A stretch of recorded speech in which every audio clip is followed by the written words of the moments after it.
I remember the exact moment I decided I was done being invisible. It was not a dramatic revelation. It was not a thunderbolt from heaven. It was a Tuesday afternoon, and I was standing in the supply closet of Morrison and Associates, bleeding from a cut on my hand where a box cutter had slipped, and I could hear them laughing at me through the thin walls. Laughing because I had made a mistake. Laughing because making mistakes was what people like me did, according to them. Laughing because they thought I could not hear them, or maybe they knew I could and simply did not care. The blood dripped onto the concrete floor, and I watched it fall, drop by drop, and something inside me shifted. Not broke, shifted, like tectonic plates moving deep beneath the earth, preparing for an earthquake that would change everything on the surface. I did not know it then, standing in that closet with my hand wrapped in paper towels that were turning red faster than I could replace them, but that was the moment my life began to change. But I am getting ahead of myself. Let me take you back. Let me show you how a man can be buried alive by words, suffocated by silence, crushed under the weight of hatred he did nothing to earn. And then let me show you how that same man can rise, not because the world changed, not because his enemies suddenly grew hearts, but because he finally understood who he was and whose he was. My name is Joe Williams, and this is the story of how they tried to bury me but forgot that I come from a people who grow through stone. I was 42 years old when I took the job at Morrison and Associates. It was a logistics company handling shipping and receiving for major retailers across the southeastern United States. Good pay, benefits, the kind of job a man with a family needs. My wife Denise had been dealing with health issues, and our insurance through her teaching job was not cutting it anymore. Our daughter Maya was starting high school, and our son Elijah was in middle school. They needed things. They needed stability. They needed a father who could provide. So I took the job. I was overqualified, honestly. I had a degree in business management from a state college, 15 years of experience in warehouse operations, and certifications in logistics software that most of the managers at Morrison did not even understand. But the economy was what it was, and opportunities for black men in management positions were what they were. And when they offered me a position as a floor supervisor, I took it. I told myself it was a stepping stone. I told myself I would prove myself and move up. I told myself a lot of things. The first day, I knew something was wrong. It was not anything I could point to exactly. It was the way conversation stopped when I walked into the break room. It was the way eyes slid past me like I was a piece of furniture. It was the way certain people smiled at me with their mouths but not their eyes. You learn to recognize these things when you grow up black in America. You develop a sixth sense for danger, for hatred, for the kind of violence that does not leave bruises but breaks bones just the same. There were about 60 people working the floor at Morrison, and maybe a dozen in management. Of those 60, only 5 of us were black. Me, a young brother named Terrence who worked the loading dock, 2 women named Patricia and Shayla who handled inventory, and an older gentleman named Walter who had been with the company for 23 years and had learned to make himself so small, so quiet, so invisible that most people forgot he existed. I did not want to become Walter. I promised myself I would not become Walter. The head of our division was a man named Craig Denton, white, 55, red face from too much drinking, the kind of man who talked about the good old days like they were something to be mourned. He was polite to me in that careful way that certain white men are polite to black men, the way you might be polite to a dog you are not sure will bite, always watching, always measuring, never quite trusting. Then there were the others, the ones who did not bother with politeness. Marcus Webb was the worst of them, assistant supervisor, which technically made him my equal, though he never saw it that way. He had been at Morrison for 12 years, and he had applied for the position they gave me. Lost it to an outsider, lost it to me. He never forgave me for that, though it was not my decision to make. Every day, he found ways to remind me that I did not belong. Little comments about how things were done around here. Corrections to my work that were not corrections at all but assertions of dominance. Questions about my qualifications that were not questions but accusations. And then there were the words they thought I could not hear, the words they said just loud enough for me to catch, then pretended they had never said at all. You know the words. I do not need to repeat them here. You know them because you have heard them, or had them thrown at you, or maybe even said them yourself and are sitting with that shame right now. They are words designed to reduce a human being to something less than human. Words that carry 400 years of chains and whips and blood in their syllables. Words that are meant to kill without leaving a mark. I heard them every day. In the hallways, in the warehouse, in the parking lot, whispered behind hands, muttered under breath, shouted across the floor when the bosses were not around.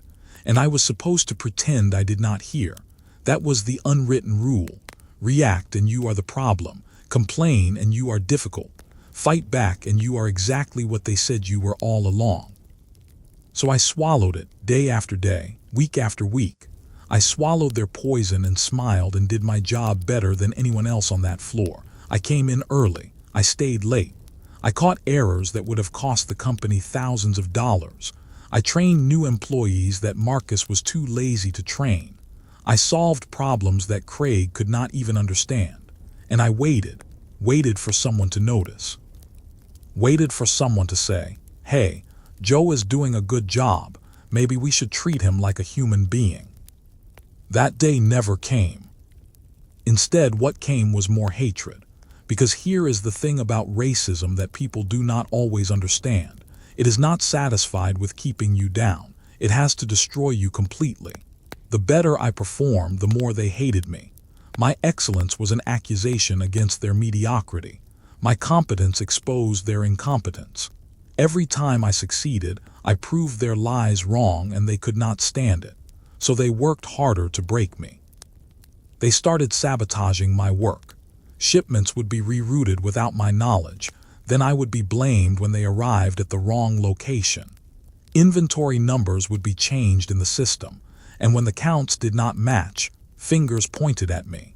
Equipment I needed would disappear. Schedules I set would be altered. Information I needed would be withheld until it was too late to use it. I documented everything. I kept a notebook in my locker, and every night after my shift I wrote down what had happened, dates, times, names, exact words spoken. I did not know what I would do with it. I just knew I needed a record. I needed proof that I was not crazy. I needed evidence that what was happening was real. Denise saw what it was doing to me. She saw me come home exhausted in a way that had nothing to do with physical labor. She saw me sitting in the dark in our living room at 2 in the morning, staring at nothing, trying to figure out how to survive another day. She held me while I cried, and I am not ashamed to tell you that a grown man cried. I cried because I was tired. I cried because I was angry. I cried because I had done everything right my whole life, followed every rule, worked twice as hard as everyone around me, and it still was not enough. It would never be enough, because the game was rigged from the start. Told me to quit. She said we would figure it out. She said no job was worth my sanity, my health, my life, and she was right. She was absolutely right, but I could not do it, not because I was too proud, not because I was too stubborn, but because I knew that if I quit, they would win. They would tell themselves that I could not handle it, that I was not good enough, that they had been right about me all along. And then they would do the same thing to the next black man or woman who walked through those doors. And the next, forever and ever, until someone finally stood up and said no more. I did not know if I was strong enough to be that someone, but I knew I had to try. The night everything changed, I had worked a double shift, 16 hours on my feet, dealing with a shipping crisis that was not my fault but had somehow become my responsibility. Marcus had stood in the corner and watched me work, smirking, making comments to his friends, waiting for me to fail. When I did not fail, when I solved the problem and got the shipments out on time, he was furious. He pulled me aside and told me I had a bad attitude. He said I thought I was better than everyone else. He said maybe this job was not a good fit for me. I said nothing. I had learned that saying nothing was the only safe response. Any words I offered would be twisted and used against me. So I stayed silent, and he took my silence as weakness, as submission, as proof that he had won. He walked away laughing, and I went to the locker room to change. That was when I heard them, Marcus and Craig and a few others, standing just outside the door, talking about me like I was not 20 feet away. They said things I cannot repeat, things about my wife, things about my children, things about what should happen to people like me. They laughed like it was the funniest thing they had ever heard, like my pain was entertainment, like my family was a joke. I stood in that locker room with my hands shaking and my vision going red at the edges, and I thought about walking out there and hurting them, really hurting them, making them pay for every word, every insult, every indignity they had heaped on me for the past 18 months. I could see it so clearly. The shock on their faces when they realized I was not invisible, I was not harmless, I was a man pushed past his breaking point. But I did not do it. Not because I was afraid of the consequences, though I should have been. Not because I was a better person than they were, though maybe I was. I did not do it because I heard my mother's voice in my head, the same words she told me when I was a boy growing up in Birmingham, facing the same hatred from different faces. She said, "Baby, they want you to become what they say you are. Do not give them that satisfaction. You are more than their lies. You are more than their fear. You are a child of God, and no weapon formed against you shall prosper." I went home that night carrying more weight than I had ever carried in my life. The weight of their words, the weight of my anger, the weight of knowing that I would have to go back tomorrow and do it all again. I sat in my car in the driveway for an hour, unable to move, unable to cry, unable to do anything but sit there and wonder how much more I could take. When I finally went inside, the house was quiet. Denise and the kids were asleep. I moved through the dark rooms like a ghost, not wanting to wake them, not wanting them to see me like this. I ended up in the small room at the back of the house that we used as a prayer room. Denise had set it up when we first moved in, with candles and a Bible and pictures of our ancestors on the walls. I had not spent much time there lately. My faith had been struggling. How could I believe in a loving God when that God allowed his children to suffer like this? I knelt on the floor in front of those pictures. My grandfather, who had picked cotton in Mississippi and taught himself to read from stolen newspapers.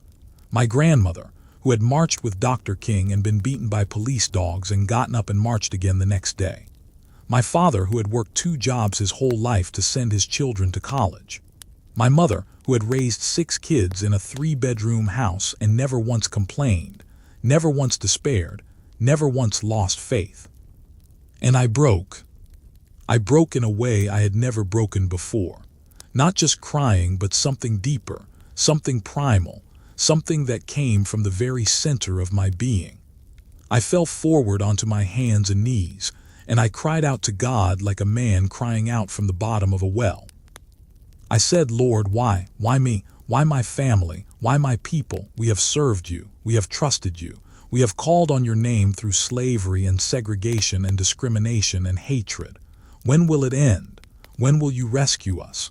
Or have you forgotten us entirely?" I stayed there on that floor for hours, praying and weeping and raging at the heavens. I asked every question I had been afraid to ask.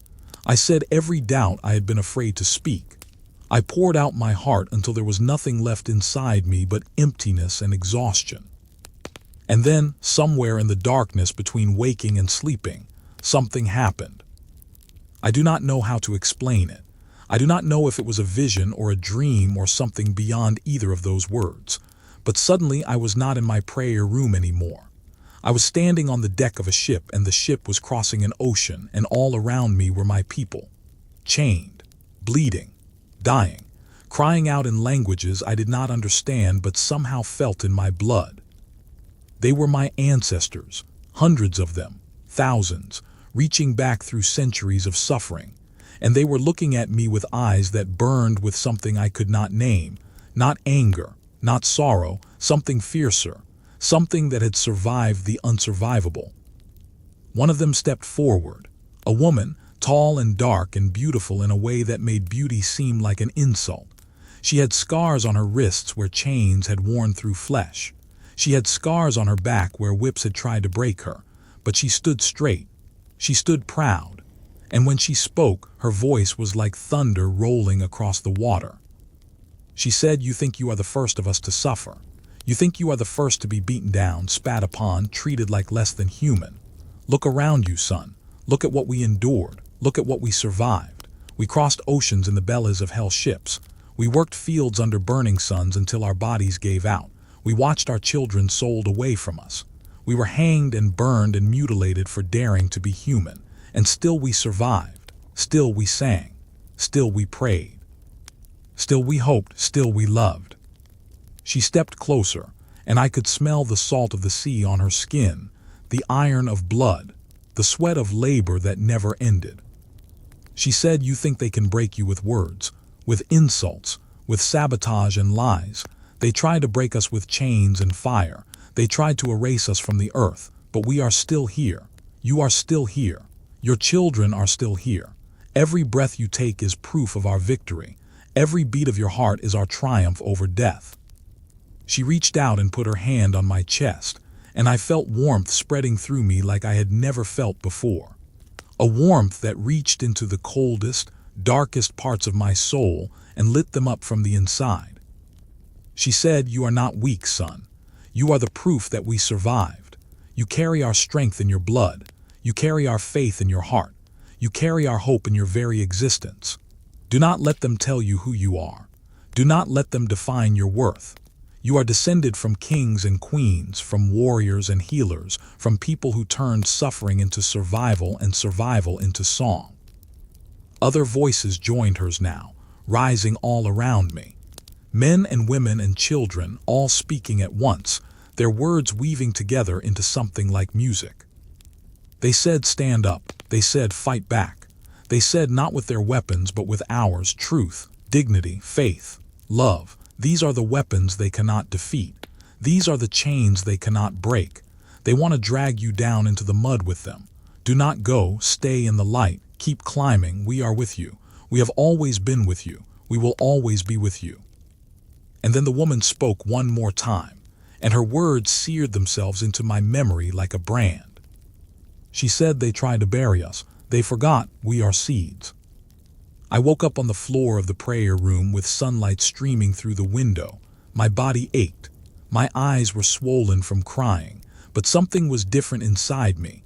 Something had shifted during the night. The weight was still there, but I was stronger now. Strong enough to carry it. Strong enough to stand up under it. Strong enough to walk forward without being crushed. I got up off that floor a different man than the one who had knelt down. I did not know yet what I was going to do. I did not have a plan, but I had something more important than a plan. I had purpose. I had power. I had the blessing of generations of survivors flowing through my veins. I showered and dressed and kissed my wife goodbye and drove to work like it was any other day. But it was not any other day. It was the first day of my new life. The first day I would stop being a victim and start being a warrior. Before we go any further, if you believe in Jesus, subscribe to my channel because we provide daily Jesus stories that change people's lives. When I walked into Morrison and Associates that morning, Marcus was waiting for me at the entrance. He had that smirk on his face. The one that said he had something planned, some new humiliation he was excited to inflict. But something in my face must have told him that today was different because the smirk faltered. Just for a second. Just long enough for me to see the fear underneath it. And that was when I understood. They were afraid of me. They had always been afraid of me. That was why they attacked me so relentlessly. My competence, my dignity, my refusal to be less than I was, these things terrified them. Because if I could be excellent, if I could be strong, if I could be fully and unapologetically human, then all their lies about people like me were exposed as lies. And they had built their entire identities on those lies. Without them, they would have to face the truth about themselves. And that truth was ugly. Marcus said something insulting as I walked past. I do not even remember what it was. It did not matter anymore. His words were wind. They could blow against me, but they could not move me. I went to my station and did my job, but I also did something else. I started watching, listening, documenting more carefully than ever before. Not just the racism directed at me, but at the others too. At Terrence and Patricia and Shayla and Walter. At the Hispanic workers on the loading dock who were mocked for their accents. At the white women who were harassed and told to keep quiet about it. At anyone who did not fit the mold of who Marcus and Craig and their friends thought deserved to be treated like human beings. I wrote it all down. Names, dates, times, exact words, witnesses. I took photographs when I could. I saved emails. I recorded meetings with my phone hidden in my pocket. I built a case piece by piece, day by day, like constructing a building one brick at a time. And I started doing something else too. I started talking to the others, not about what was being done to us. That would come later, just talking, getting to know them, building relationships, letting them know that they were not alone, that someone saw them, that someone cared. Terrence was the first to open up. He was 24, just a kid really, trying to support his mother and his younger siblings. He had been enduring the same kind of abuse I had, maybe worse because he was younger and less experienced at hiding his reactions. They called him boy. They mocked his clothes, his speech, his dreams. They told him he would never amount to anything, and he had started to believe them. I could see it in his eyes, the way the light was going out. I told him about my dream, about our ancestors, about the ship crossing the ocean and the woman with the chains and the words that had changed everything. He listened with tears running down his face, and when I finished, he said, "I needed to hear that, Joe. I really needed to hear that." Patricia was next, then Shayla, then Walter, who had been silent for 23 years but still remembered everything, still carried the scars, still had a story that needed to be told. Then others who were not black but had suffered in different ways. Maria, who had been groped by Marcus and told that if she reported it, she would be deported, even though she was an American citizen born in Texas. Chen, who had been passed over for promotion 3 times because of his accent. Susan, who had been called unprintable names when she rejected Craig's advances. We formed something, not a formal organization, not yet, just a network of witnesses, a community of survivors, people who had each felt alone in their suffering, discovering that they were part of something larger. We shared our stories. We documented our abuse. We supported each other through the daily indignities. We became a family forged in fire. And I changed too. I stopped shrinking, stopped hiding, stopped pretending that I was less than I was. When Marcus made his comments, I looked him directly in the eyes and said nothing, just looked. And my silence said more than any words could have. It said, "I see you." It said, "I know what you are." It said, "You cannot hurt me anymore." This infuriated him. He escalated. The insults became more frequent, more vicious. He started writing me up for imaginary violations. He reassigned me to the worst shifts. He made my life as difficult as possible within the bounds of what he could get away with. But I did not break. I could not break, because I was no longer fighting for myself alone. I was fighting for all of them, for Terrence and Patricia and Shayla and Walter and Maria and Chen and Susan. For every person who had been told they were less than human and had started to believe it. I kept documenting, I kept building my case, and I kept praying. Every night I returned to that prayer room and knelt before the pictures of my ancestors and asked for their strength, their wisdom, their guidance. I did not have any more visions, but I felt their presence. I felt them standing behind me, beside me, within me. I was never alone. Months passed. The documentation grew thicker. The network grew stronger. And then something happened that I had not anticipated. Walter died. It was a heart attack, at work, in the warehouse. He collapsed between the shelves of inventory, and by the time the ambulance arrived, he was gone. 71 years old, 23 years at Morrison and Associates, never promoted, never praised, never treated like anything but a piece of equipment that could be used and discarded. I was the one who found him. I was the one who held his hand while we waited for help that came too late. I was the one who watched the life fade from his eyes, watched him take his last breath in that warehouse that had taken so much from him and given so little in return. And I was the one who saw Marcus walking past a few minutes later, shaking his head and saying, "Well, I guess that is one less problem to deal with." Something inside me crystallized in that moment, something hard and bright and unbreakable. I understood with a clarity I had never possessed before that this could not continue. That silence was not survival, it was complicity. That every day we stayed quiet, we allowed them to keep killing us, slowly, piece by piece, until there was nothing left. I went home that night and I called everyone in our network. We met at my house, crowded into the living room, and I told them it was time. Time to stop waiting. Time to stop hiding. Time to bring everything into the light. Some of them were afraid. That was understandable. They had mortgages and car payments and children to feed. They knew what could happen to people who spoke up. They could lose their jobs, their reputations, their futures. The system was designed to punish those who challenged it. But more of them were ready. Walter's death had changed something in all of us. We had seen how the story ended if we stayed silent. And we decided together that we would rather face the consequences of speaking than continue dying in quiet desperation. We went to the Equal Employment Opportunity Commission. We went to the State Labor Board. We went to lawyers who specialized in workplace discrimination. We went to the local media. We gave them everything, every document, every recording, every photograph, every testimony, years of abuse laid out in undeniable detail. The response was explosive. Morrison and Associates tried to deny everything, of course. They called us liars. They called us disgruntled employees seeking revenge. They called us every name they could think of to discredit us. But we had the evidence. We had witnesses. We had each other. The investigation lasted months. It was brutal. They went after us with everything they had. They dug into our pasts looking for anything they could use against us. They tried to turn us against each other.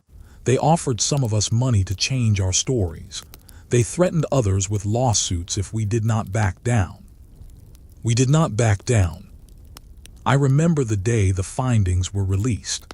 I was sitting in my car in the parking lot of the EEOC office, holding Denise's hand, waiting for the call that would tell us if any of it had mattered. If our sacrifices had meant anything, if justice was more than just a word.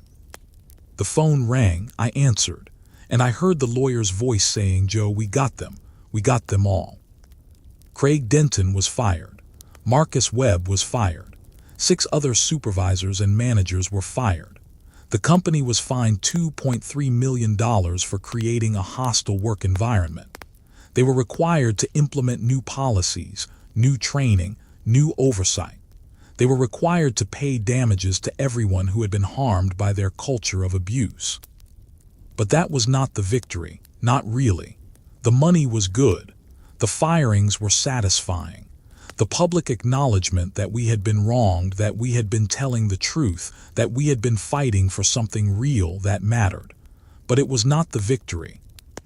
The victory was what happened inside us. We had been told all our lives that we did not matter, that our voices did not count, that the system would always protect the powerful and crush the weak. We had been told that fighting back was pointless, that the game was rigged, that the best we could hope for was survival through silence. And we had proven all of that wrong. We had stood up, we had spoken out, we had fought back, and we had won, not because the system suddenly became fair, not because our enemies suddenly grew consciences, but because we refused to be silenced, because we refused to be invisible, because we refused to let them define our worth. I am not going to tell you that everything was perfect after that. It was not. Some of us had trouble finding new jobs. The stress of the battle had taken its toll on our health, our relationships, our mental well-being. Some nights I still wake up in a cold sweat, hearing Marcus's voice in my head, feeling the weight of all those years of abuse pressing down on me. But I am still here, we are still here, and we are not just surviving anymore, we are thriving. Terrence went back to school. He is studying business management now, and he is going to be a better boss than Craig or Marcus ever dreamed of being. Patricia started her own consulting company, helping other workplaces identify and address discrimination before it becomes entrenched. Shayla became an advocate for workers' rights, speaking at conferences and training sessions across the country. Maria teaches classes for immigrant workers about their rights and how to document abuse. Chen was finally promoted to the position he deserved and is now mentoring young Asian American professionals in his field. And me, I started speaking too, telling my story, telling our story, sharing what I learned in that prayer room on that ship crossing the ocean from the woman with the chains who reminded me who I was. I speak at churches and community centers and corporate events. I tell people about the weapons that racism cannot defeat: truth, dignity, faith, love, community. These are the things that sustained our ancestors through horrors that we can barely imagine.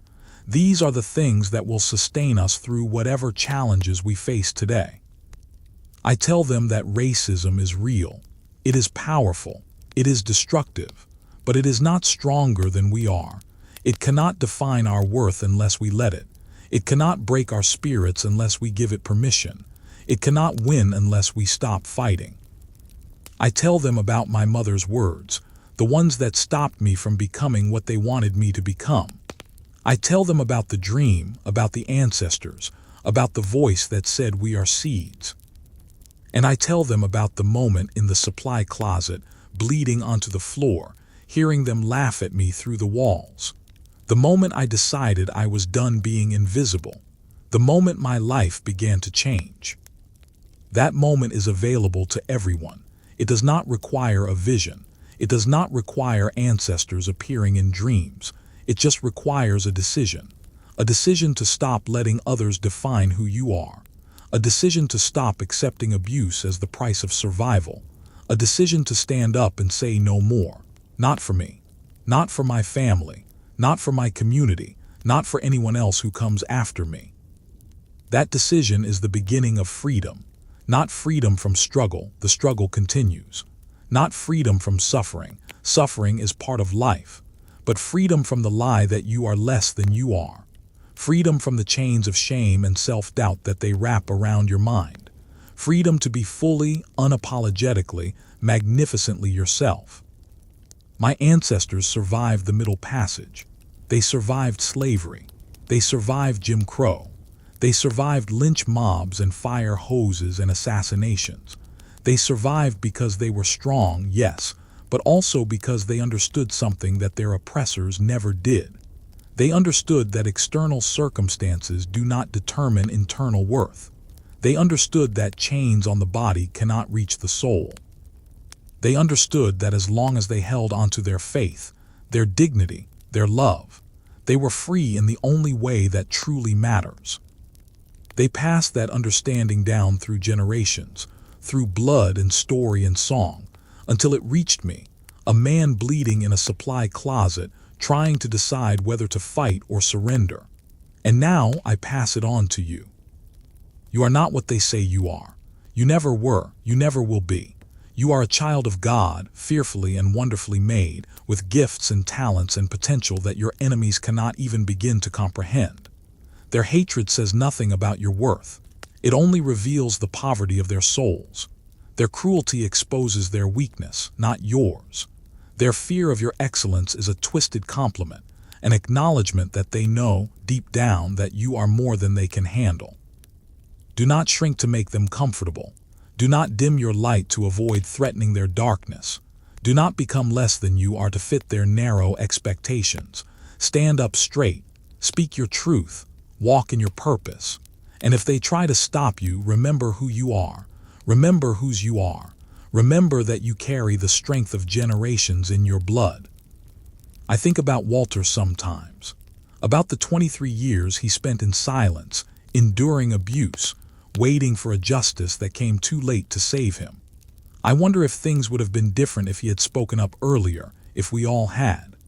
I wonder if his heart attack was really caused by cholesterol and blood pressure, or if it was caused by decades of swallowing poison until his body could not take any more.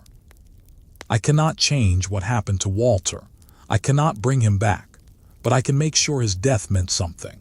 I can honor his memory by refusing to let anyone else go through what he went through. I can fight for a world where black men and women and children are treated with the dignity they deserve. I can keep speaking, keep advocating, keep building communities of resistance and healing. And I can teach my children. Maya is in college now studying social work. She wants to help people who have been marginalized, silenced, forgotten by a society that values profit over people. Elijah is in high school, running track and talking about becoming a civil rights lawyer. They have seen what their father went through. They have seen how he responded, and they are carrying that lesson forward into their own lives. That is how change happens, not all at once, not with a single victory, but generation by generation, family by family, person by person, each one teaching the next, each one passing on the weapons of truth and dignity and faith, each one planting seeds that will grow into forests long after we are gone. I still go to that prayer room. Every night before bed, I kneel before the pictures of my ancestors and thank them. Thank them for their sacrifice. Thank them for their strength. Thank them for their love. Thank them for not giving up, even when giving up would have been so much easier. Thank them for surviving so that I could exist. And sometimes, when I am very quiet and very still, I can almost hear them answering. Not in words exactly, but in something deeper. A warmth in my chest, a steadiness in my heart, a knowledge that I am part of something vast and ancient and unbreakable. We are the people who grew through stone. We are the seeds they tried to bury. We are the dreams of slaves who could not have imagined the lives we live but hoped for them anyway. We are the proof that love is stronger than hate, that faith is stronger than fear, that hope is stronger than despair. They tried to bury me in words, in insults and accusations and lies. They tried to convince me that I was nothing, that I was worthless, that I was less than human. But they forgot where I came from. They forgot who my people were.